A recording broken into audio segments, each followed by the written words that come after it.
Episode 10. From the young man's tone, Han Li could tell the conflict between the wealthy elite and the lower classes had grown even more intense. A single sparring match has drawn such a large cheering crowd. So you're here for Fatty Wang too? If they don't play by the rules, we'll jump them together. We'll beat those pampered young masters until they're pissing their pants, so they never dare bully us again. All right. Han Li heard this and immediately turned to look at the arena. Wang Dapang's opponent had finally run out of luck.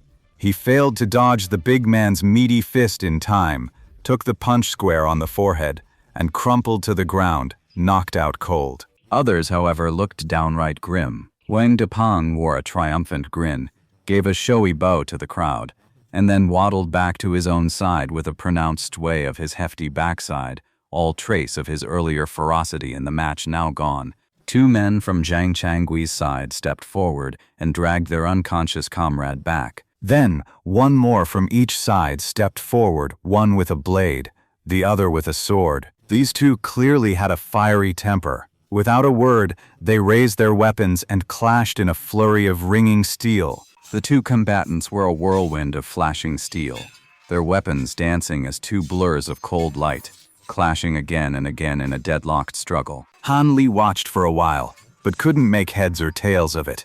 He just thought the fight was a spectacular, lively show, unable to tell which moves were brilliant and which were blunders. As for who was the more skilled fighter, that was even further beyond his understanding as a complete layman. Junior brother Han, I'm curious, under which martial uncle do you train?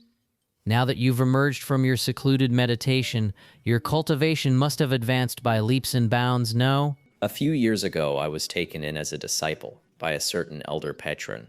As for which specific elder, I'm afraid it's not my place to mention his esteemed name. Oh?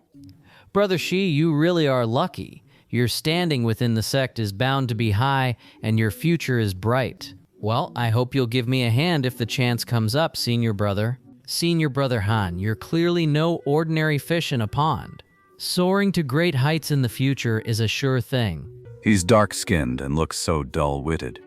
How did a patron take him on as a disciple? How come someone as sharp-witted as me can't get a big shot to take me on? Thoughtful little Abacus muttered to himself, but his expression grew even more respectful. Han Li heard the sudden shift in the man's tone, from junior brother Han to senior brother Han in an instant. He found it rather funny. Han Li listened to little Abacus's flattery with a perfectly straight face, all while inwardly shaking his head in resignation. He would occasionally offer a few words of agreement in response. With senior brother Han's superior martial arts, if you were to step into the arena, you'd surely send those swordsmen packing in a humiliating defeat. Absolutely. Little Abacus kept up a stream of flattering words while carefully observing Han Li's every move.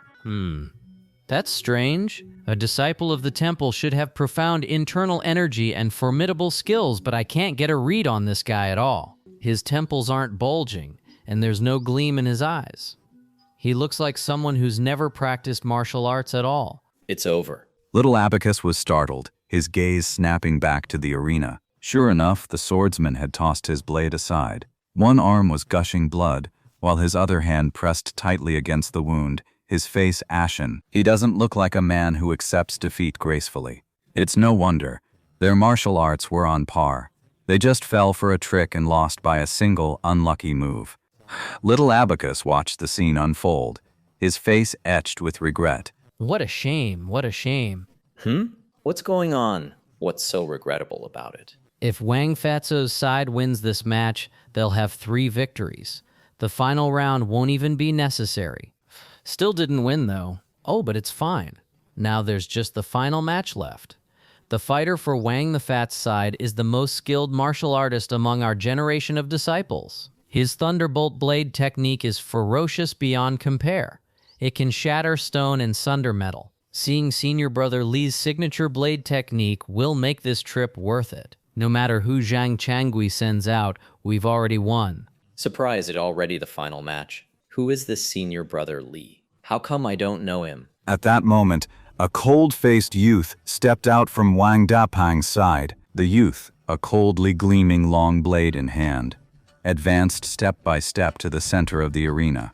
Then, without a word, he closed his eyes. Senior Brother Lee. Senior Brother Lee. Senior Brother Lee. Senior Brother Lee. Is this Senior Brother Lee really that famous? What's his background? You don't even know Senior Brother Lee? I've been in secluded meditation for years, haven't I? Right. I completely forgot about that. My memory really is terrible. I just assumed there couldn't be a single disciple in the Seven Mystery Sect who didn't know Senior Brother Lee. Did you forget about Senior Brother Han's secluded meditation? Could you tell me about this Senior Brother Lee? Of course I can.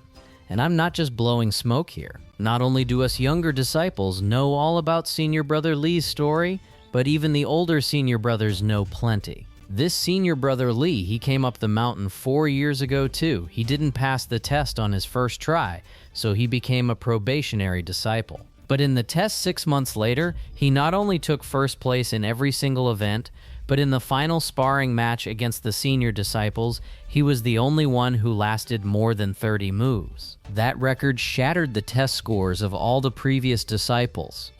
It caught the attention of quite a few high-ranking figures. After the examination, the results were surprising. Senior Brother Lee's innate talent was only average, and his potential for growth was limited. That diagnosis was a real shame. It's why no senior master ever took him on as a disciple. After 2 more years of basic training, he was defeated by a perfectly ordinary guardian and only learned a few common martial arts. The Wind Thunder Saber technique is just one of those ordinary mid-tier martial arts from the Seven Extreme sect. If it had ended there, Senior Brother Lee's story wouldn't be a legend. It would have just been a flash in the pan, but not long after. Using that unremarkable Wind and Thunder Saber art, he actually stole the show at the next year's Junior Disciple competition.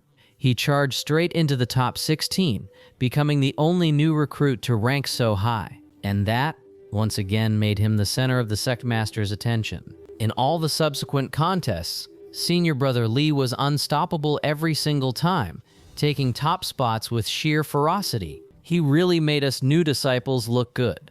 And at last year's Grand Sect competition, he took 3rd place in one fell swoop. You see, the 2 ahead of him are disciples who've been training for over a decade.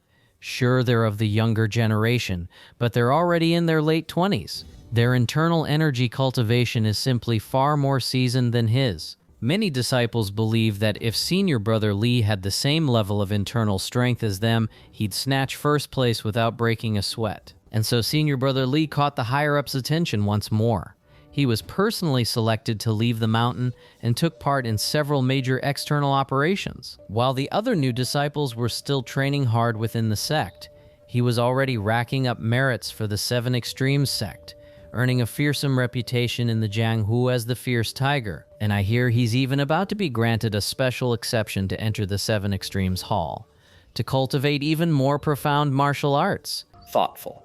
If all of this is true, then this Senior Brother Lee is truly remarkable. To achieve such feats from the status of a mere outer disciple, even I have to admire him. After a long day of back and forth, someone from Zhang Changgui's side finally stepped forward, albeit reluctantly. This disciple's martial arts didn't look weak either.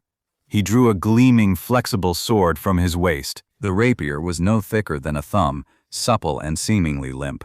It was clearly not a weapon for the average, mediocre fighter. Senior Brother Lee saw someone approach.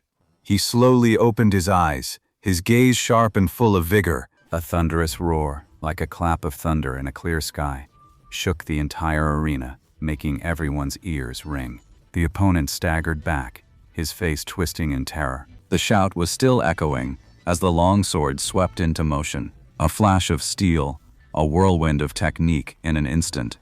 A dozen phantom blades materialized, weaving a net of light around his opponent. The man was quite alert. Though somewhat flustered, his soft sword was elusive, tricky and venomous, defending with an airtight guard.